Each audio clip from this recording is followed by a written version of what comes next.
Bonjour, bon après-midi, bonsoir à tous. Je suis très heureux de vous accueillir ici à ce MCR 2030 ayant pour thème au-delà de la COVID-19, préparation à la sécurité sanitaire et gestion des risques pour une meilleure résilience. Ceci se fait en collaboration avec le Bureau des Nations Unies pour la prévention des catastrophes. Je suis donc Alex Camacho et je suis situé à Washington, D.C., bureau de l'OMS. C'est donc un plaisir pour moi d'être le modérateur dans le cadre de cette session qui a rassemblé plusieurs praticiens, décideurs politiques qui s'intéressent à cette thématique de sécurité sanitaire et de résilience des villes. Ce webinaire est en anglais, mais sachez, mesdames et messieurs, que nous avons l'interprétation aussi bien en français qu'en anglais. Alors, nous allons passer la parole à Sunjay Bhatia, qui vient de l'UNDRS et du bureau de l'Asie du Nord-Est pour son allocution d'ouverture. À vous.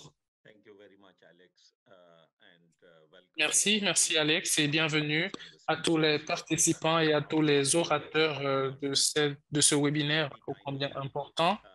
As you know, or some of you may know, Comme vous le savez, G20 certains d'entre vous le savent d'ailleurs, il y a de cela 2 semaines, New York dans deux City semaines, to do a les États meeting membres se rassemblent à New York pour une révision multi-annual de framework. moyen terme dans le cadre Of de course, la mise en œuvre some du of you cadre, may know mais en même discussions temps, have started beaucoup de préparations ont déjà été commencées, des négociations ont déjà have été happened entamées already.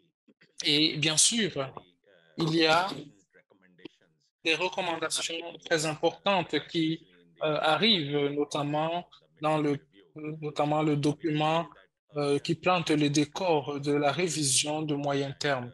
Alors, we know the recent toutes les données sont Supreme Court nécessaires et nous savons some qu'il y avait certains getting behind the curve qui due to the COVID. accusaient encore du retard à cause de la pandémie de However, COVID-19, mais we have been a bit nous behind avons in accusé un peu de retard dans le cadre de la réalisation de so tous there is les objectifs. Il y a donc ce urgent besoin d'action urgente, notamment lorsqu'on s'attarde sur l'impact du changement climatique. Nous savons tous que cela a un impact considérable sur la santé more needs to et be done. And beaucoup doit être this fait. webinar today is very Et timely ce webinaire aujourd'hui vient à point nommé parce qu'il traite de this is cette one of thématique. our Et series bien sûr, ça fait partie webinars des webinaires organized under the qui sont organisés dans le cadre du plan d'action des Nations Unies, qui mechanism to bring together sont un mécanisme de rassemblement des agences des Nations Unies pour un objectif commun, for both la climate prévention des risques au niveau des catastrophes et des risques climatiques qui inclut également des risques sanitaires. Tout ceci est très important et c'est un but commun qui est tout aussi important. Je souhaite donc remercier tous nos collègues de l'OMS et du PAO qui to make this happen. ont aidé à réaliser ce webinaire et sans perdre davantage de temps, je vais passer la parole, je vais vous repasser la parole, Alex, pour que vous ayez Thank you very much. une quintessence des discussions. À vous, Alex. Thank you, Sanjaya. I will now pass the floor to my Merci, colleague Sanjaya. Je vais à présent passer la parole à mon collègue Cyber Security in the WHO Health Emergency de, Supervision at qui WHO. s'attardera sur The floor is yours. euh, d'autres points. À vous, chers collègues. Thank you very much, Alex. Merci, merci beaucoup, Good morning, Alex. good evening, Bonjour, bon après-midi, bonsoir à tous les and participants. thank you, Il est Sanjaya, également important de for dire merci à setting up vous and setting the pour votre stage présentation. Vous avez très bien planté le décor pour nous dire que c'est une opportunité pour nous tous de travailler tous ensemble au niveau urbain. Je suis donc Ludi Souriantoro. Je travaille au niveau de la préparation de la sécurité sanitaire qui tombe ou qui entre dans notre mandat pour mettre en œuvre le programme. Nous discutons d'un problème très important et j'aimerais bien sûr insister là-dessus dans le cadre de mon discours. C'est un point très important pour nos discussions, mais également c'est une opportunité pour tout le monde dans chacun de nos domaines, de travailler tous ensemble avec les autorités nationales et locales pour avoir plus de compétences pour prévenir les catastrophes, pardon.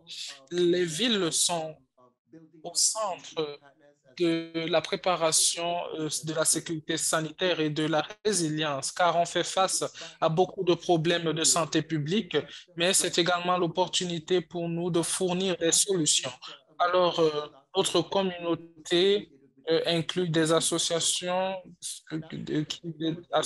affectées par toutes sortes d'aléas, de catastrophes. Il y a également des conséquences politiques et économiques qui peuvent être dévastatrices. Il est également important de parler de l'apprentissage mutuel et c'est à ce niveau que ce webinaire intervient. On peut voir comment est-ce que nous pouvons nous aider les uns les autres, comment nous soutenir les uns les autres, essayer d'apporter des expériences innovantes et voir dans quelle mesure accompagner les gouvernements dans la compréhension de la réduction ou de la prévention des catastrophes, de la préparation des ripostes et aussi de la capacité à collaborer et à apprendre de l'expérience des uns et des autres. Tout ceci sera très important dans le cadre de nos activités. Alors, c'est également une priorité pour le travail de l'OMS. C'est ce sur quoi nous allons nous attarder, nous les collègues et les participants, parce que nos États membres ont adopté des solutions pour renforcer la préparation et la riposte, sans oublier le contexte urbain. Et bien sûr, ceci est suivi de notre population, publications sur les différentes directives des autorités nationales et locales. Nous voulons travailler davantage avec des pays pour renforcer les capacités, mais aussi avec l'OMS, on voudrait également soutenir les villes dans leur gestion des risques de catastrophes. Essayer de voir comment prévenir les catastrophes et nous avons deux guides à cet effet comme le guide stratégique de réduction des risques et aussi le guide sur l'évaluation des différents risques. Alors, ces directives sont très importantes et soutiennent les pays dans l'évaluation des risques d'ordre public, mais on essaie également de créer un système et des mécanismes de coordination de la riposte à l'avenir. Et bien sûr, je m'attends à écouter beaucoup d'experts. Merci déjà à ces experts et à ces différents orateurs afin que nous ayons de quoi apprendre comme leçon, apprendre de leur expérience, mais le plus important encore, voir comment travailler ensemble à l'avenir. Merci donc à vous, Sandra et Alex. Je vais donc vous repasser la parole, Alex, pour la suite de ce webinaire. Merci.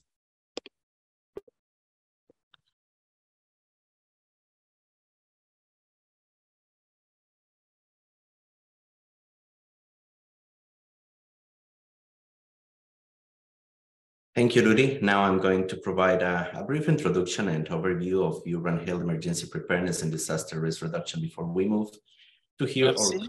On va donc, avant d'avancer, écouter les expériences pays. Je vais partager mon écran. Et merci également, Ludi, pour vos interventions.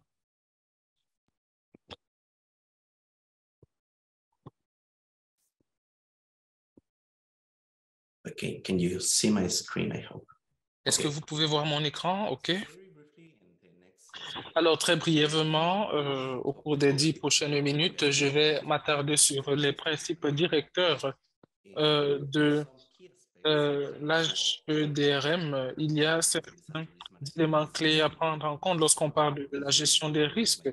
Il y a des ressources et que mes collègues ont mentionné auparavant. Un aspect très important sur lequel j'aimerais mettre l'emphase avant que l'on ne poursuive avec le contenu, c'est l'importance que Ludi a mentionné dans la gestion des risques, l'évaluation des risques.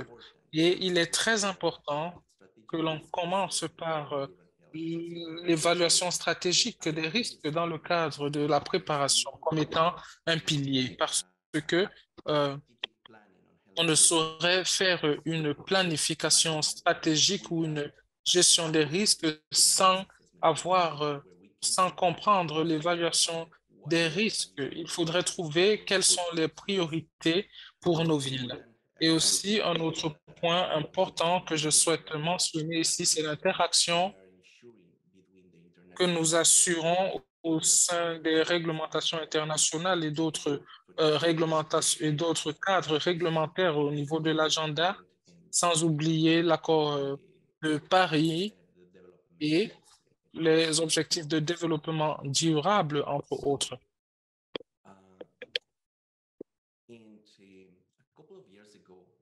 Il y a de cela quelques années, l'OMC a publié ce document très important qui est le document d'évaluation de gestion des risques et des urgences et des catastrophes. Il est très important d'insister sur ces deux cibles. Nous venons donc d'une planification basée euh, sur les preuves et aussi il faudrait beaucoup d'emphase sur des éléments que je vais mentionner plus tard, sans oublier l'importance de travailler en étroite collaboration avec les communautés. Les principes directeurs de ce cadre euh, ont une approche basée sur les risques, une approche globale autour de du cycle de gestion des urgences. Aussi, il y a également une approche multirisque, c'est-à-dire tout type de danger, que ce soit des dangers naturels, des dangers d'ordre humain et aussi des dangers d'ordre environnemental. Et aussi, il y a une composante clé sur laquelle on s'attarde, et c'est ici qu'intervient la collaboration intersectorielle ou alors multidisciplinaire. Et au niveau de nos villes, il faut la coordination avec les autorités, les gouvernements, les parties prenantes, sans oublier d'autres éléments. Il y a également cette interaction avec la communauté et aussi prendre en compte certaines composantes essentielles comme le planning, les ressources humaines, les ressources financières, la communication de risque et tous ces acteurs doivent faire partie de la discussion. Alors, ce que nous avons est que nous avons des résultats pour les personnes à risque. Et ce que nous entendons avoir, c'est d'avoir une communauté qui a des capacités de gestion des risques associés aux différents systèmes. Et lorsque nous parlons de l'ensemble de la société, c'est un élément important sur lequel nous insistons, c'est comment, au niveau de la communauté, de la société civile, des gouvernements locaux, en tant qu'ensemble, comment est-ce que nous pouvons travailler? Nous avons eu des expériences dans le cadre de la participation, des stratégies avec des personnes, des jeunes et d'autres.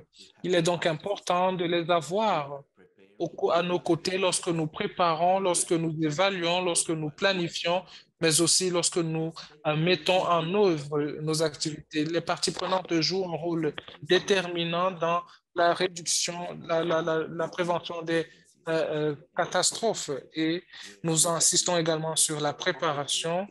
Nous interagissons avec le domaine de la santé, mais il y a également des déterminants sociaux pour la santé publique, comme certains aspects qu'il est important, bien sûr, de comprendre de manière globale en termes euh, de social. Alors, qui se charge de la gestion des risques au niveau du pays? Comme nous l'avons mentionné, nous avons l'OMS, les partenaires, nous avons les gouvernements locaux à travers le monde pour faire de cette initiative une initiative résiliente et faire d'elle une composante, une initiative du peuple, de tout le monde, s'assurer que tout un chacun est pleinement engagé dans la gestion et la planification de la réduction des risques. Et lorsque nous parlons à ce niveau des cités, en termes de gestion des risques, il est important de noter toutes les difficultés que nous avons au niveau du monde après la pandémie de COVID-19. euh, il est également important de prendre en compte à quel point le changement climatique est en train d'affecter des pays et des villes et les potentielles pandémies que nous aurons ou que nous continuons d'avoir, épidémies que nous continuons d'avoir dans certaines parties du monde. Il y a également le besoin de se préparer et d'être prêt à des dangers d'ordre chimique. Par exemple, lorsque on a parlé de l'existence de plusieurs drogues dans le monde. Un autre point important, il s'agit de mouvement de la population en termes de réfugiés, de migrants et de déplacés internes. Alors, quels sont les problèmes que nous rencontrons? Il ne s'agit pas seulement de la pénurie des infrastructures sanitaires, mais également les populations sont affectées. Alors, quelles sont les leçons apprises de la COVID-19, de la pandémie de COVID-19? Nous savons non seulement que le leadership politique a fait une différence, c'est la raison pour laquelle les gouvernements sont très importants. Il y a également la préparation. Qu'est-ce que les personnes font pour se protéger les unes et les autres, voir comment la société peut travailler et conjuguer ses efforts en termes d'amélioration des capacités au niveau des villes et au niveau des communautés. Il est important d'examiner que l'impact d'une pandémie va au-delà. Alors, c'est ce que nous avons appris de la pandémie de COVID-19. Nous avons découvert qu'il est important d'avoir une coordination multisectorielle pour faire face à toutes sortes de difficultés. Et avec le leadership à tous les niveaux de gouvernance, cela est important, comme nous l'avons mentionné également pour la prise de décision informée basée sur le risque. Il y a également cette évaluation des risques. Et comme nous le savons, la première ligne de défense, c'est au niveau local, les communautés, les voisins, les personnes. Ce sont celles-là sur lesquelles nous nous appuyons pour constituer la première ligne de défense. Mais aussi, il est important que ces communautés interagissent avec la préparation et la riposte nationale dans des mécanismes. Nous avons insisté à plusieurs reprises sur le besoin euh, euh, d'une gouvernance en termes de leadership, d'une gouvernance robuste en termes de leadership et aussi voir dans quelle mesure engager la citoyenneté, entre autres. Nous avons donc plusieurs exemples de certaines actions que nous avons vues pendant la COVID-19 où il y avait une coordination avec les opérateurs nationaux, notamment en Nairobi, au Kenya, à New York, à Islamabad, à Barcelone, Mumbai et même à Séoul. Et aujourd'hui, nous avons l'opportunité de nous inspirer de ces expériences. J'aimerais également partager avec vous les projets au niveau des Caraïbes aux États-Unis qui a été financé par le Royaume-Uni. C'est un projet de 6 ans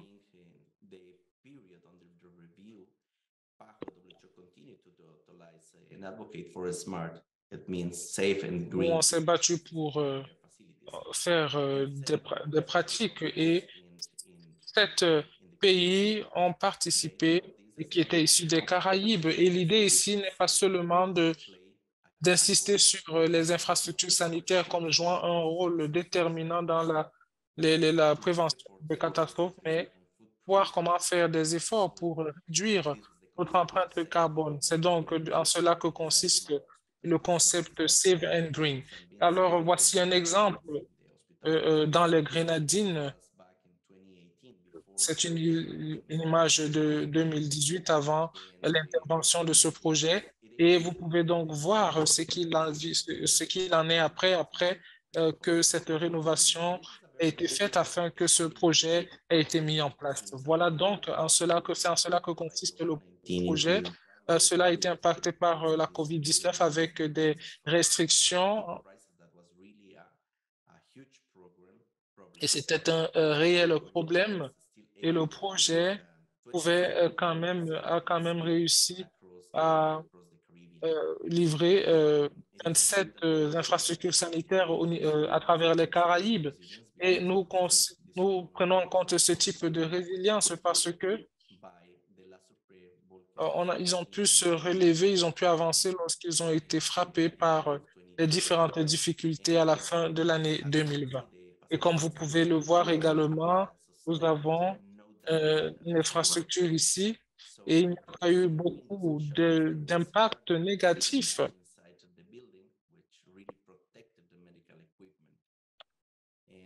Ici, on a donc des dispositifs qui protègent les équipements médicaux.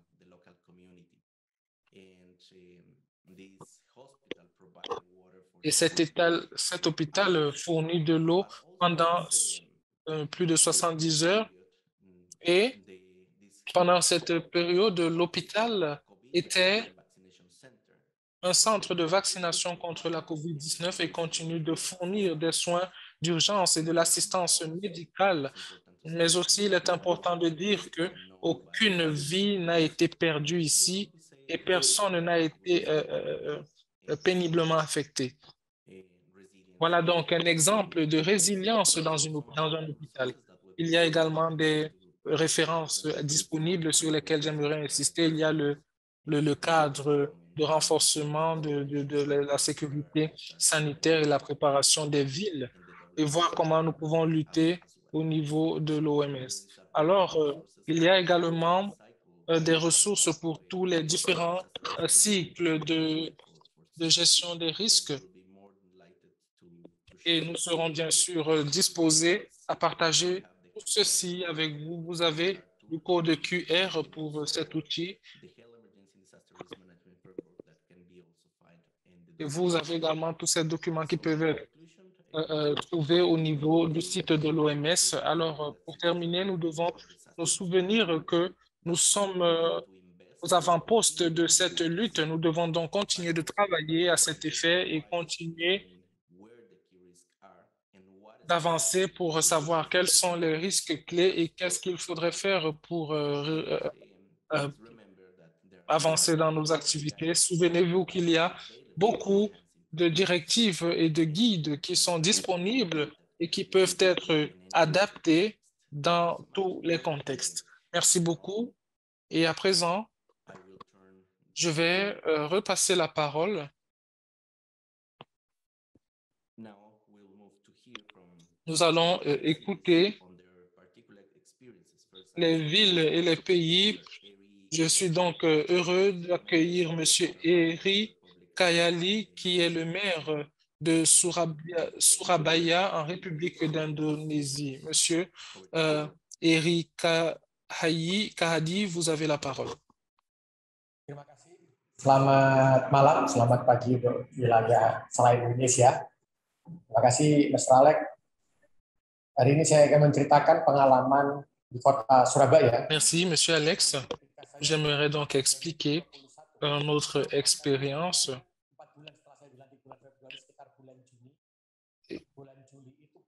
Alors, pendant quelques mois après que j'ai prêté serment, c'était le pic.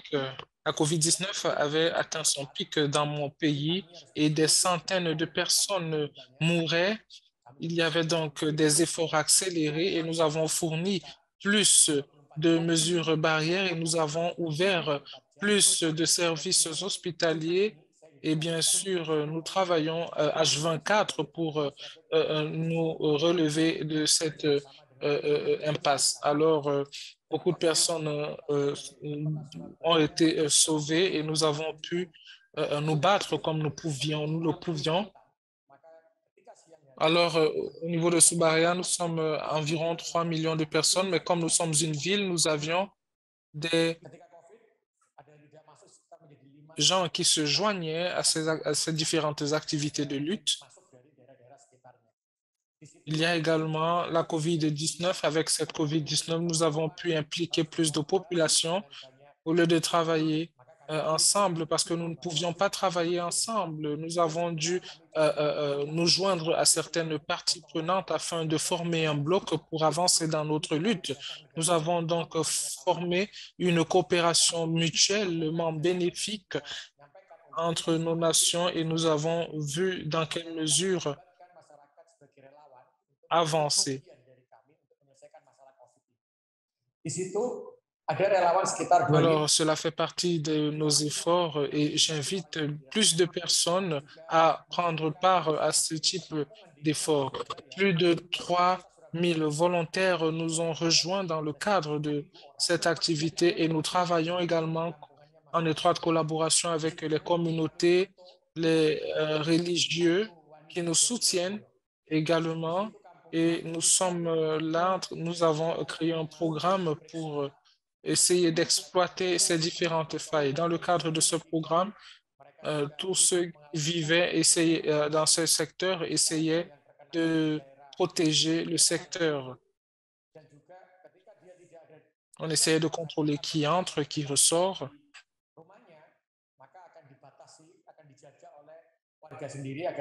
Et on pratiquait également l'autoconfinement et tous ces gens étaient protégés par plusieurs personnes. On fournissait également à manger aux différentes personnes. Voilà c'est en cela que consistait le travail de notre communauté, voir comment nous pouvions travailler ensemble et la ville a été en quelque sorte sauvée lorsque le secteur privé est arrivé. Nous avons pu considérablement avancer. Alors, nous avons pu protéger, sauver des personnes dès le premier jour.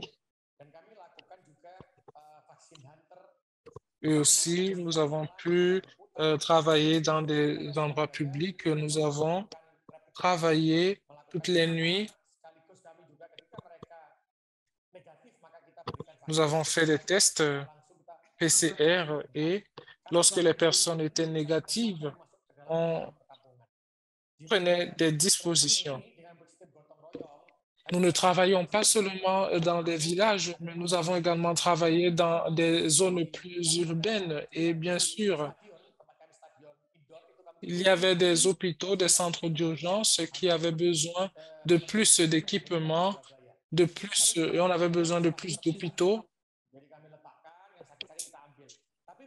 Et on a réalisé tout cela pendant la période de COVID-19. Mais ce n'est pas seulement tout. Il faudrait également voir comment mobiliser la communauté dans les villages. Dans le village, comment cette communauté peut créer son propre abri et s'associer avec d'autres communautés pour voir comment faire de ce serveur un serveur un peu plus meilleur. Nous continuons d'avancer, nous continuons de faire nos efforts et la communauté nous aide également à avancer. Ils peuvent également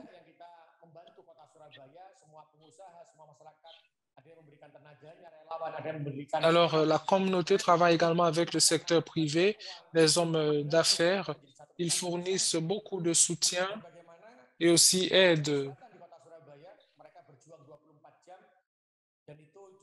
Ils sont d'une grande aide. Ils nous aident vraiment pendant une bonne période du temps. Voilà donc comment nous essayons d'avancer avec la communauté, notamment comment ils doivent porter leur masque, comme ils doivent, nous les sensibilisons sur la vaccination afin qu'ils se fassent également vacciner. Voir comment la communauté, en travaillant ensemble, réussit à résoudre certains problèmes. Voilà des résultats probants qui ont été obtenus sur le terrain et au niveau de la communauté, nous avons dan tertinggi di Indonesia. Tracing yang kita lakukan sangat luar biasa dan itu yang mempercepat proses di tempat nous avons les vaccinations, le haut taux de vaccination d'ailleurs en Indonésie. Ceci nous a beaucoup aidé et nous a aidé à juguler la crise de COVID-19 à cette époque. Je me souviens également de comment la COVID-19, du moins comment le pouvoir social de la communauté nous a aidés et à réaliser une coopération mutuelle. menyelesaikan semuanya ini saling support satu dengan yang lainnya. Sehingga kami tidak punya rasa khawatir dan kami bisa bersama sehingga imun kami naik. Dan yang terakhir adalah ketika On a kami vu comment les différentes entités se soutenaient les unes les autres. Et il y a également un autre point. La vaccination ne la faisait pas seulement sur le plan présentiel. Il y avait également des services en ligne où on pouvait arriver dans les domiciles et fournir ce vaccin aux enfants. Et on était donc dans cette tâche assistée par des volontaires. En Indonésie, nous pouvons dire qu'il y a des données au niveau des villes qui sont disponibles. Dan tracing sudah kita lakukan paling tinggi di Indonesia. Voilà donc comment ça se passe en collaboration avec les communautés.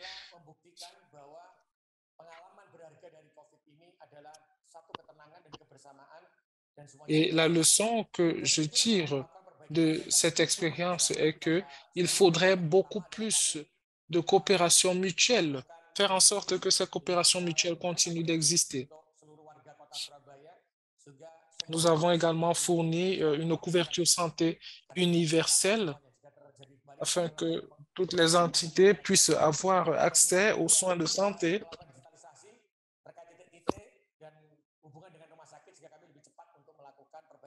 Et nous collaborons également avec des villes sur comment nous pouvons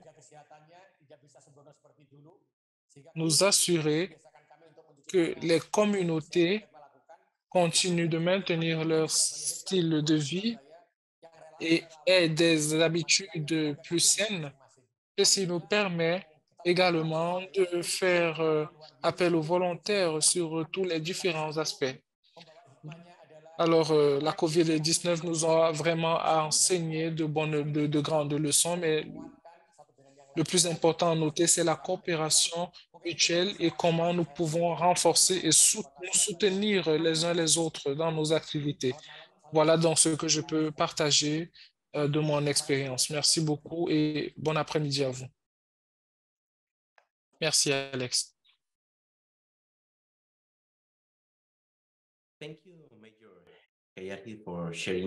Merci. Merci à vous d'avoir partagé votre expérience d'Indonésie. Merci d'avoir pris du temps pour être avec nous ici aujourd'hui. Alors, je vais à présent présenter le docteur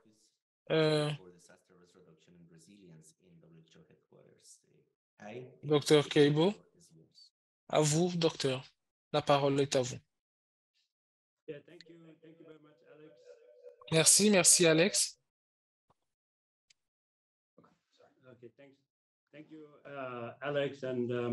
Merci, merci, Alex.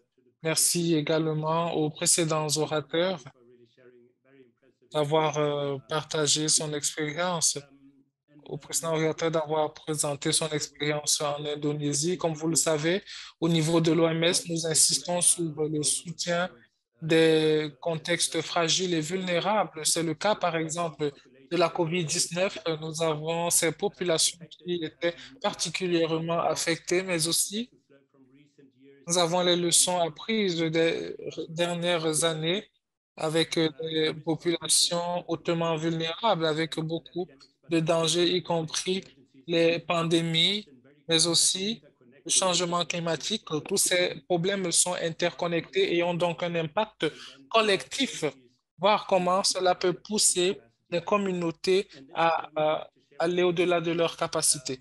Alors, j'aimerais partager avec vous un exemple de ce que l'OMS fait à 3 niveaux de l'organisation dans le cadre du soutien du gouvernement du Bangladesh dans son contexte humanitaire, où je pense il y a beaucoup d'entre vous qui êtes au courant.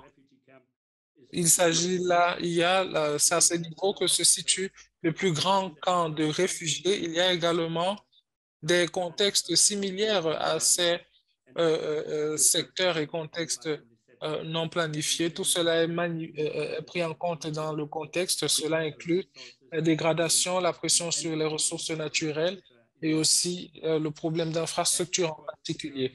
Et bien sûr, il y a également une haute densité de la population qui, à mon sens, se situe au niveau de 63 kilomètres carrés. Nous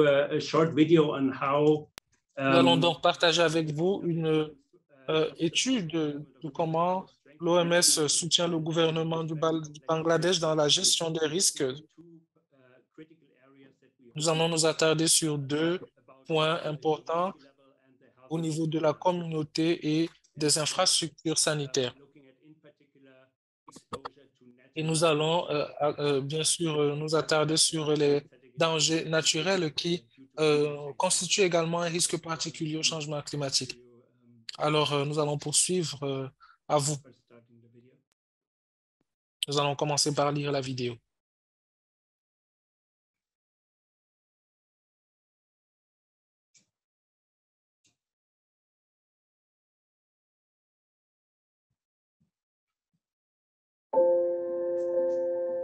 En 2017, plus d'1 million de Rohingyas ont quitté leur domicile. Ils fuyaient les violences et toutes sortes d'abus. Aujourd'hui, l'État supporte des millions de personnes dans le monde. En termes de nourriture, on a beaucoup de difficultés. Il y a le changement climatique, les cyclones, les risques d'inondation, les risques de maladies, le problème d'eau, le problème de santé. Lorsque nous parlons des Rohingyas, de la riposte des Rohingyas, on parle de l'une des plus grandes crises dans le monde. En collaboration avec les partenaires, l'OMS a travaillé à cet effet et a continué d'aider à sauver des vies et à lutter contre les catastrophes. Je suis Rory Martinez. Mon rôle est de m'assurer que l'OMS Bangladesh fasse son travail et notre objectif principal est de soutenir les réfugiés du Myanmar qui ont été affectés par les inondations, les cyclones. Aujourd'hui, nous avons 1 million et sur 1 million, nous avons 1 million de déplacés, nous avons 5 millions, ça fait en tout 1,5 million de personnes qui se déplacent du fait des problèmes géographiques.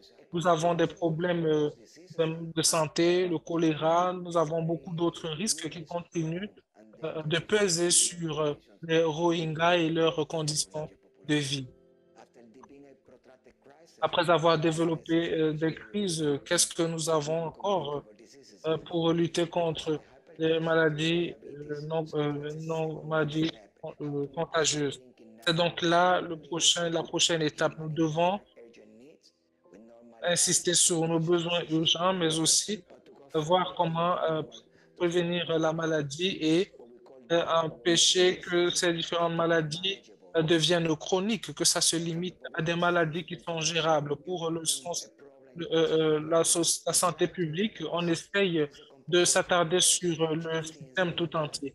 Quels sont ces points clés que nous pouvons réduire ou éliminer, ou alors voir comment nous pouvons mieux nous préparer. Et c'est en cela que consiste l'outil.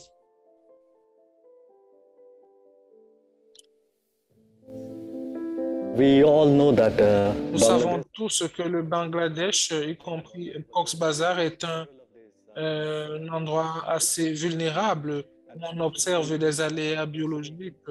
Et bien sûr, cela accueille près d'1 million de populations de réfugiés.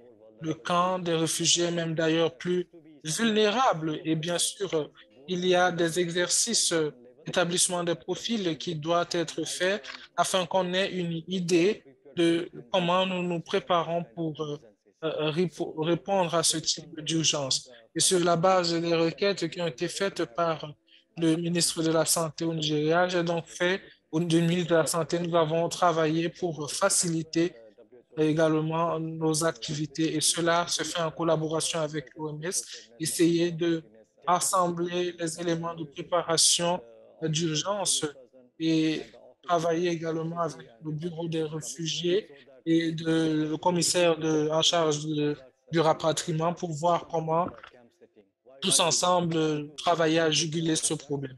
We will not only try to Et nous define n'allons pas seulement essayer de définir ces dangers sur le plan qualitatif et quantitatif, nous allons également essayer de revisiter cela en fonction de la vulnérabilité, y compris au niveau des communautés. Cet exercice utilise l'interview pour se focaliser sur les discussions prioritaires et cela est donc d'un apport crucial. Nous voulons rassembler tous ces acteurs clés ici à Cox's Bazar pour nous engager avec les réfugiés à préparer et à gérer ces différentes situations urgentes. Je pense que c'est un événement très important. Nous devons continuer d'utiliser une approche communautaire et aider à identifier ces différents dangers ici à Cox's Bazar. C'est très important, notamment pour l'OMS. Travailler tous ensemble avec les réfugiés Rohingyas et aussi il faudrait documenter toutes ces données sur les aléas, les différents problèmes.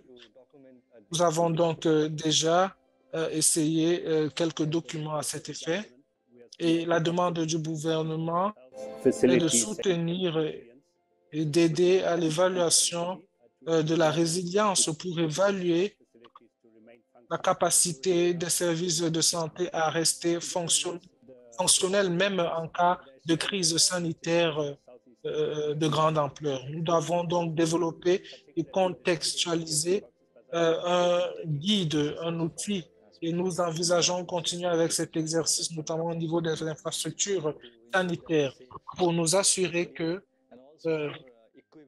ces infrastructures soient résilientes et mieux équipées pour les prochaines échéances. Il ne s'agit pas seulement d'avoir des visites sur le terrain, mais il s'agit également de documenter les recommandations qui sont pragmatiques en nature. Et aussi, on a ce besoin d'être important pour ces différents contextes. Ils ont visité des infrastructures sanitaires et ils ont assigné des membres responsables pour valider les questions, établir des documents pour compléter cet exercice. Ils ont essayé de parvenir à un consensus au niveau des équipes et c'est sur cette base qu'ils ont donc rédigé un rapport qui sera soumis aux infrastructures sanitaires. Lorsque nous parlons de la résilience des infrastructures sanitaires, il ne s'agit pas seulement du corps médical, il s'agit également des structures qui mettent tout ensemble, des structures qui traitent également des questions climatiques, des questions d'hygiène et de salubrité et de ces contrôles. C'est donc plusieurs aspects. C'est d'ailleurs une approche multidisciplinaire qui évalue la nature que l'infrastructure de santé représente. Ça a donc été une bonne expérience pour moi de voir comment l'OMS s'y prend et comment elle travaille avec nos particuliers, notamment l'UNOPS, l'UNHCR, l'Organisation internationale de l'immigration, Hope Foundation, Save the Children, IRC. Ce sont des partenaires sur qui nous pouvons compter et ce fut bien sûr une bonne expérience pour nous, une expérience enrichissante. Nous devons également insister sur ceux qui fournissent ces services. Voilà notre message. Il faudrait être à même de reprendre toutes sortes de difficultés liées au changement climatique et à d'autres incidents. Je pense que les leçons que nous avons tirées seront utilisées, s'il plaît à Dieu, dans d'autres contextes. de telle sorte que d'autres contextes puissent s'inspirer de nous, de ce que nous avons fait, mais également aient une vue différente sur ce qui a été fait par le gouvernement. Il serait bien pour certains de voir comment est-ce que les communautés et je pense, se débrouillent et je pense qu'il serait judicieux de partager cette expérience avec le monde. Il y a beaucoup de crises à travers le monde et nous sommes des travailleurs humanitaires et ce que je peux dire, c'est aidons les personnes les plus vulnérables. Peu importe si ça se passe en Ukraine aujourd'hui, mais nous devons aider les humains.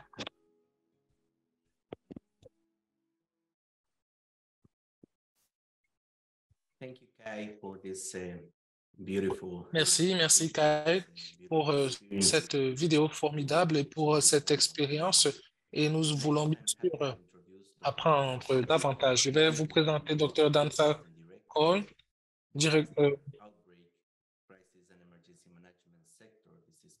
qui vient du ministère de la Santé. La parole est à vous, Dr. Tan.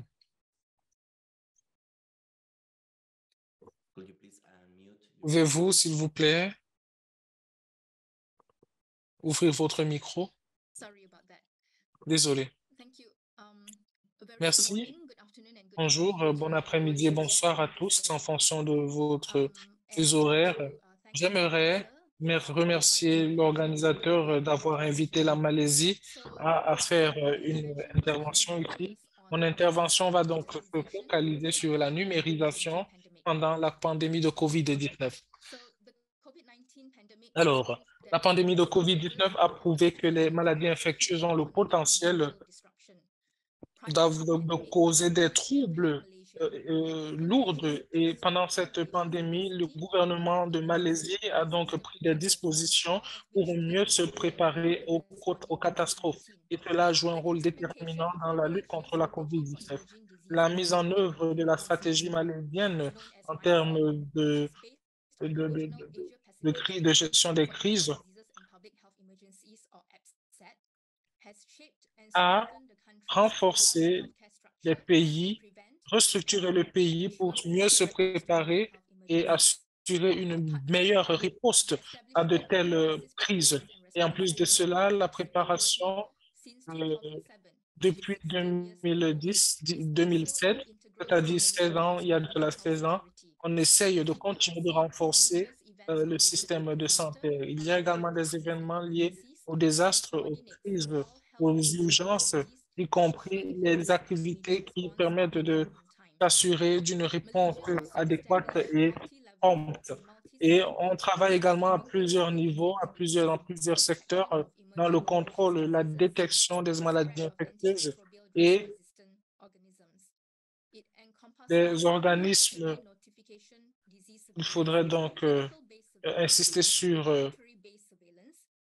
les différents types de contrôle au niveau des laboratoires et au niveau civil. Et la COVID-19 a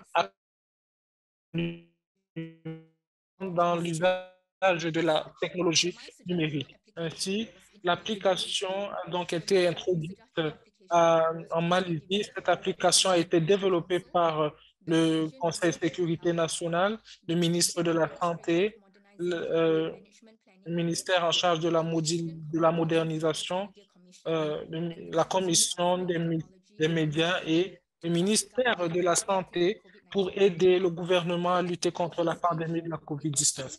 Alors, on a utilisé cela pour la détection du contexte et aussi plus tard, cette fonction s'est élargie vers d'autres points, y compris au niveau des statistiques et des rapports liés à la COVID-19 pour la communauté. Il y a également le traçage des foyers, la détection des symptômes, l'évaluation de la COVID-19 pour ceux qui ont été testés positifs pendant 14 jours. So through these check-ins, we can Et actually les check-ins également, à travers ces check-ins, on pouvait détecter si un cas positif a intégré le territoire et qui était en contact avec ces différentes personnes, avec cette personne affectée. Nous avons également des modules qui détectent des contacts à l'aide de la technologie du Bluetooth. Nous avons un autre module qui permet de soumettre les résultats COVID. Nous avons également un module sur la vaccination COVID dans l'application qui nous un état des lieux de la vaccination et qui fournit même un certificat de vaccination. Nous avons également parlé des résultats de notre test COVID en utilisant l'application, rédiger un rapport sur le test COVID que nous avons fait dans nos infrastructures et il y a également une liste d'infrastructures de dépistage. On s'assure également de l'engagement stratégique entre les ministères, le gouvernement et au milieu de l'année 2021, il y avait une situation à Grand Valley qui impliquait plusieurs États et qui a montré à quel point les cas de COVID-19 étaient nombreux. On a donc établi ou créer une task force pour aider le ministère de la Santé à gérer ce problème de manière efficace. Après 6 semaines, il y avait une décroissance drastique au niveau de la région de Grand Valley. Alors, nous devons développer 3 autres systèmes pour lutter contre la COVID-19. Ce système est composé de, premièrement, la création d'un centre d'évaluation de la COVID-19 virtuel pour le contrôle des cas positifs de COVID-19. Cela se fait virtuellement. Nous avons également l'utilisation de ce même système et à travers ce même système, les personnes qui ne fournissent pas leur outil d'évaluation peuvent appeler un numéro vert avec ou alors envoyer un message. Deuxièmement, nous avons utilisé dans cette application la soumission de documents.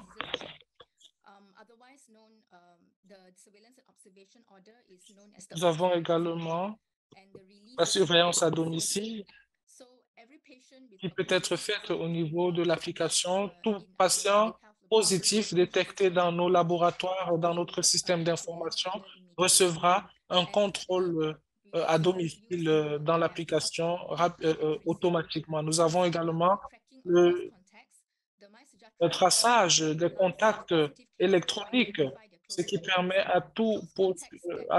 ce qui permet d'identifier les contacts proches.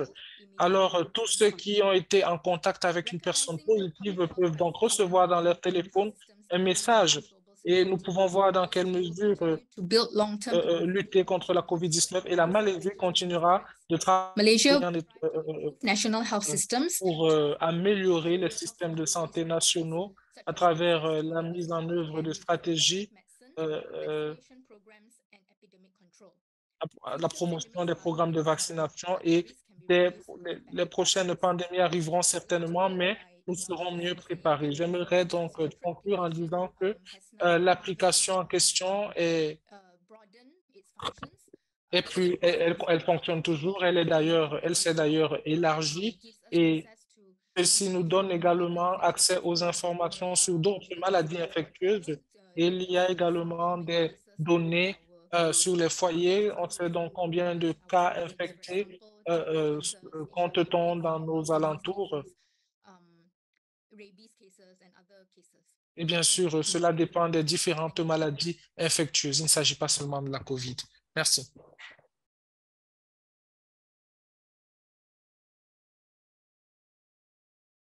Thank you, Dr. Tant, for such a beautiful experience. Merci, Dr. Tant, pour cette expérience enrichissante. Merci d'avoir partagé cela avec nous. Nous allons à présent passer aux questions-réponses et nous avons reçu beaucoup de questions au niveau du chat. Alors, la première question dit, elle vient de Feyadi. Thank you. Merci pour votre présentation. C'était très important pour nous d'écouter votre expérience et de voir comment vous êtes débrouillé au niveau de vos villes. Comment est-ce que la coordination à différents niveaux fonctionne? Est-ce que vous coordonnez avec le gouvernement à Jakarta lorsque vous essayez de fournir des éléments de réponse? Major Kayani, la parole est à vous. Jadi kota Surabaya tidak bisa berdiri sendiri, sehingga Surabaya ini ada kota penunjang Sidoarjo, Gresik, Lamongan dan sekitarnya. Saya kumpulkan semua wali kota untuk Les berbicara. villes comme d'autres maladies, nous communiquons avec les différents maires et nous essayons d'accélérer les opérations de vaccination. Voilà donc ce que nous faisons au niveau de l'Indonésie. Lorsqu'on parle de vaccination, c'est la raison pour laquelle nous aidons les villes environnantes. Dans la lutte, nous avons donc élaboré un système pour Dan kita juga membantu tenaga-tenaga kesehatan untuk membantu terkait dans le cadre de la vaccination. Nous avons également envoyé kota-kota sebelah. nos docteurs Kami juga koordinasi dengan Bu Gubernur dans les différentes zones qui en avaient besoin kita untuk rumah sakit kebutuhan oksigen. et Dan kami memiliki grup nous continuons également de faire des rapports sur les besoins en termes d'infrastructures à d'autres hôpitaux. Nous avons donc un groupe spécial de communication entre les maires, de telle sorte que lorsque les gouvernants demandent ce dont les villes ont besoin, nous sommes prêts à leur fournir ces données.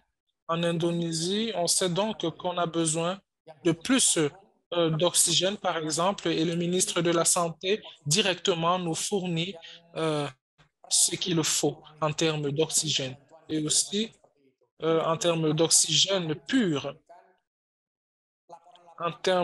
Pour ce qui est de la vaccination, on fournit également des rapports à nos différents systèmes numériques. Par exemple, nous avons un patient que nous ne pouvions pas déplacer directement.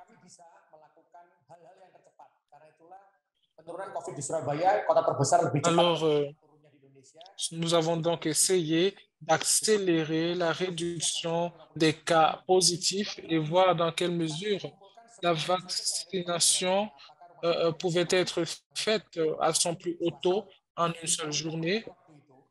Bahwa kita ini adalah satu kekuatan besar, tidak bisa berdiri sendiri-sendiri. Nous sommes également tous ensemble, nous travaillons ensemble. Bahwa berapa rasio atau berapa bed yang tersedia di masing-masing rumah sakit. Kami bekerja sama. Et avec de telles données, nous identifions.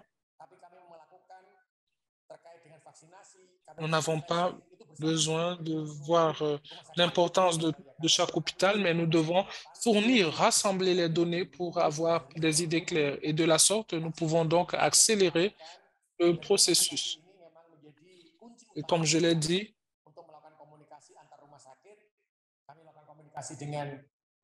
cette collaboration devient cruciale lorsqu'on parle d'hôpitaux, lorsqu'on parle des gouvernants.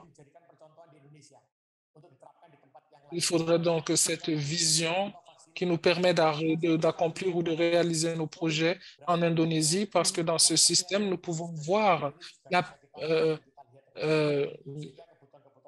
certaines données et c'est quelque chose que nous pouvons contrôler.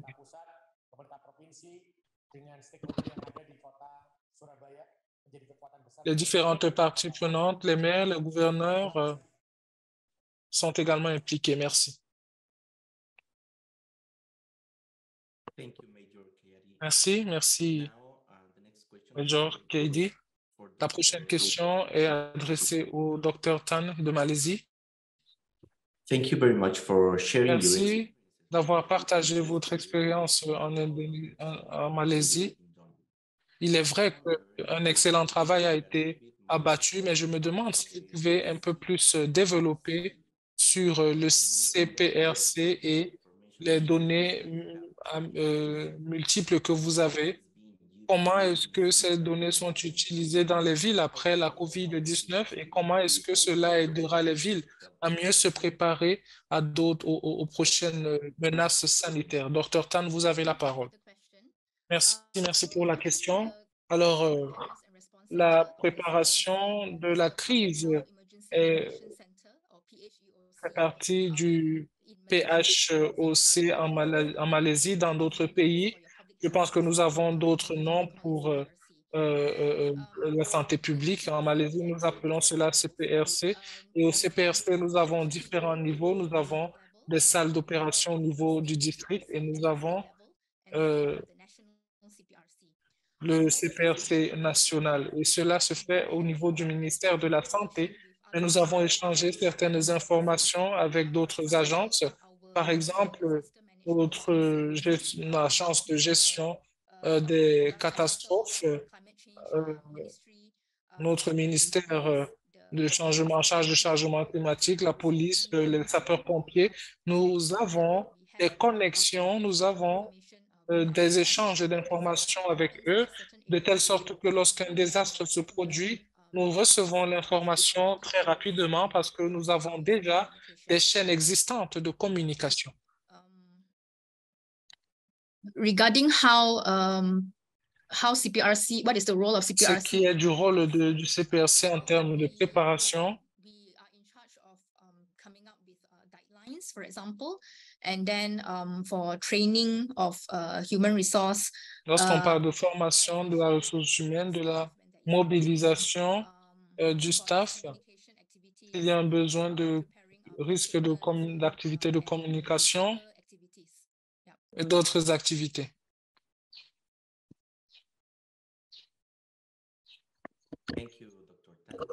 Merci, Dr. Tan.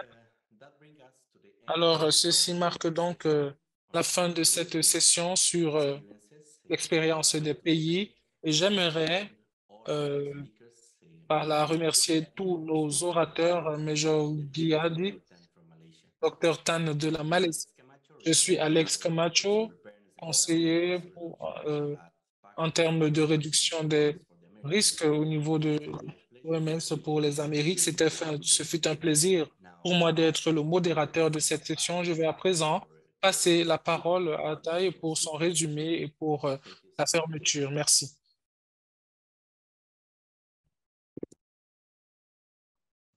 Hi, the floor is yours. Yeah, thank you very much, Alex. Merci, Alex. Merci de me donner cette opportunité de clôturer ce webinaire sur la préparation de la sécurité sanitaire. Et nous avons plus de 150 participants en ligne. Merci pour votre participation active et ceci marque vos efforts. Les villes sont aux premières lignes de la gestion des risques et c'est donc l'opportunité pour nous de réfléchir sur les différents aspects qui tournent autour de cette sécurité sanitaire en fonction des contextes et bien sûr, je pense que nous savons tous que le nombre d'humains vivant dans les villes améliore de manière exponentielle et les problèmes que les villes rencontrent sont également de plus en plus importants. Et nous en avons parlé, c'est la raison pour laquelle il est très important de nous focaliser sur une approche axée sur le risque, voir quels sont les risques que rencontrent les villes. Et ce point a été soulevé par l'un de nos experts. On a également entendu parler de l'importance de l'approche inclusive lorsqu'on parle de résilience, y compris la participation des communautés dans ce processus. Nous avons entendu également d'autres orateurs sur l'importance de sauvegarder des infrastructures pour s'assurer que les hôpitaux et les infrastructures sanitaires primaires maintiennent le cap jusqu'au jour où viendra, jusqu'au jour de l'avènement d'une prochaine crise sanitaire. On a également parlé des avancées en termes de technologie numérique. J'aimerais donc conclure en une fois de plus remerciant nos trois excellents orateurs, Dr. Tan, Heidi, et merci pour vos expériences. Et merci à Alex qui nous a guidés d'une main de maître tout au long de ce webinaire. Nous espérons que les expériences partagées avec tous les participants vous inspireront et plus de municipalités à travers le monde continueront de promouvoir la résilience. Ce webinaire a été co-organisé par l'OMS, MCR 2030 et le Bureau des Nations Unies pour la prévention des catastrophes. Merci à tous. Merci à l'équipe pour la bonne collaboration dans le cadre de l'organisation de ce webinaire. Merci à tous. Merci d'avoir participé à ce webinaire et au revoir.